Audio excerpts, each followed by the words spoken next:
Hello and welcome. My name is Brock Lee, and this is a brand new episode of the World Vegan News. The news where you can get excited and pissed off all in the same episode. This episode is once again brought to you by Ani brand vegan shoes, my favorite shoe for lifting, and also my recipe book, Eat Vegan or Die Trying.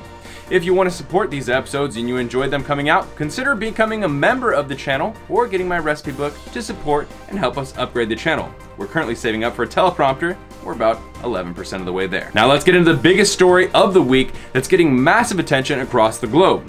The Amazon rainforest is burning due to illegal fires started to clear room for farming. Now people are outraged, and rightfully so. This practice is terrible, but I think it's important to mention that these burn and slash fires have been happening for years and years. Over 20% of the Amazon rainforest is already gone at this point. And the part that bugs me, and I'm sure many of you as well, is how many people are posting photos and captions like, "Keep the Amazon rainforest in your thoughts," or "We need to do something about the forest." Or even some people going as far as saying, "Make sure that you're purchasing your beef from the USA only." Let me be clear. It's fun and it's cute to say things that make your conscience feel good, but it doesn't help. The land is being cleared to make room for crops that are sent around the world to feed livestock. It takes 3.5 times more crops to grow a cow for slaughter than it produces in meat, meaning that it would take 3.5 times or less space if everybody were to go vegan. Logic. Not even once. Okay, now I don't like to start things off on a negative note, so here's a counter story to that one. An African initiative called the Great Green Wall is underway in an effort to plant a stretch of trees across the continent that is 3 times larger than the Great Barrier Reef. According to CNN, the project aims to restore 50 million hectares of land, provide food security for 20 million people, create 350,000 jobs, and sequester 250 million tons of carbon. That's amazing.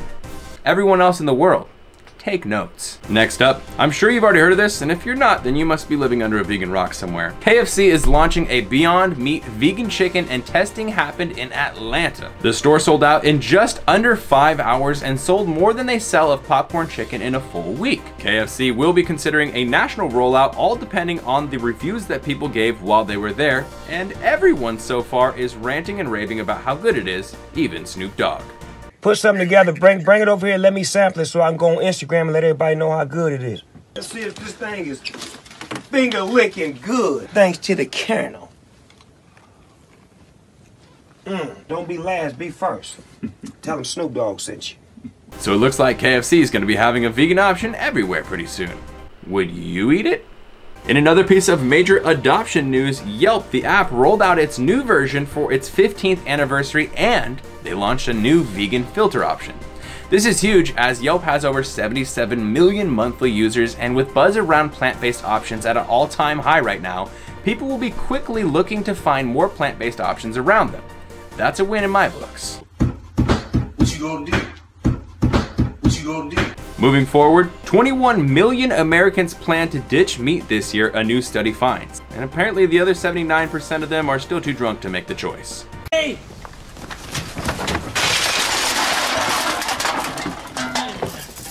Oh, gummy bears. The study included over 450,000 Americans, so if it feels like things aren't moving forward, they definitely are. Shout out to all my vegans with a sweet tooth, because this next story is for you. Halo Top just announced a new vegan flavor. You ready? Pumpkin pie.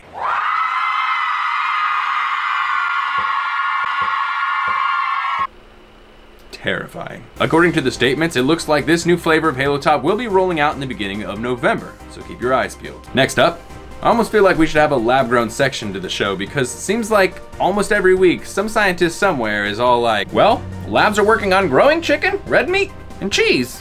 What else can we grow? Ah, I've got it. Let's grow kangaroo meat! And apparently, kangaroo meat, they grow. A new Australia-based startup, Val Foods, has had success growing the meat and is aiming to be able to sell it by 2022 if all regulations and laws are passed. Again, I'm curious. Would you eat lab-grown meat? Honestly, in about 20 years, I don't think there's going to be any other option. For all of you Vice series fans just like me, this is great news.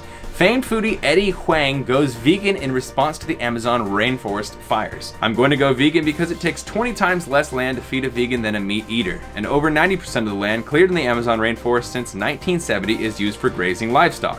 But if all of us just stopped eating beef, it would solve huge problems. And if you aren't familiar with Eddie Huang's series on Vice called Fresh Off the Boat, he would go around trying different foods in different cultures and different places. Most of them were meat-based. So this is the last thing that anybody would have expected, and is definitely a huge outreach to all of his fans. He's also a great voice for veganism, as he gets along with everyone and doesn't push his beliefs too hard. This is our new producer, Nick. He's been working so hard. He went really hard last night working on the show, and I think he's having a little bit of trouble. San Francisco Airport bans plastic water bottles in an effort to reduce plastic waste. Instead, they now sell reusable aluminum bottles and provide lots of filling stations across the airport. Now, if only you could bring your water through the TSA and airport security instead of having to throw it away at the front. Anyways, and with that, my beautiful and amazing friends, we have reached the end to another episode of the World Vegan News. A huge shout out, as always, to Plant-Based News, Live Kindly, and Veg News for keeping us up to date daily. Also, a big shout out to my sponsor, Vivo Life, who has the best plant-based protein in the game, who is going to be planting 10 trees instead of 1 for every product sold this month. Using the link below this video to purchase any products from them helps support this show. Thanks for joining. I'm Brock Lee, and we'll see you in the next episode of the World Vegan News.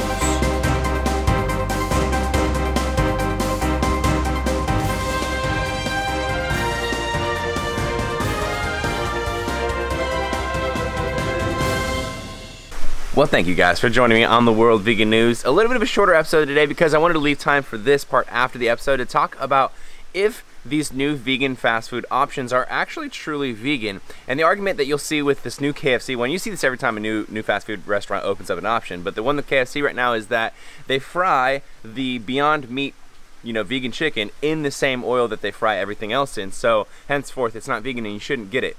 Now, there's a couple different things that I have to say about this. First off, if you're like a strict vegan and you don't want to have any animal products even like it near your stuff or touch or anything like that, I totally feel you. You should just not eat at these places. When it comes to like Burger King or Carl's Jr. when they cook it on the same grill, or KFC putting it in the same oil. But I challenge you to look at it in a different way, just because I don't think that they make these things for strict 100% vegans. I think this stuff is more so there for people who are interested in trying plant-based options, but they don't need it to be strictly vegan, you know? Like they serve it with cheese, or they serve it with mayo, or they cook it in the same oil. That stuff doesn't matter to someone who's not vegan, but is interested in trying plant-based options. And that's something that I don't think we should discourage these fast food places from actually opening up, because the more options that are out there, the more times that people who aren't vegan, who are going to get the meat-based option, the chicken or the sandwich or the burger, they're going to choose that plant-based Impossible or Beyond Meat version, and in that way they're going to reduce the amount of meat that they're eating. And if you look at it from just the actual cow or chicken's perspective, they would be like, yeah, I don't really care that it's not 100% plant-based because they didn't eat me this time. And the more of that can happen, the better, because the less of my family is getting eaten. The other argument that you hear pretty often is that you shouldn't eat at places that have a vegan option when the rest of their business is wholly based off of meat or animal-based products. And I also thought this is a really good response from Joey Carbstrong, where he said, if you follow that logic, then you also shouldn't eat at any grocery stores. You really shouldn't eat or buy anything from anywhere, because most places have something that's not vegan. Instead, I challenge you to look at it from the other perspective, which is voting with your dollar.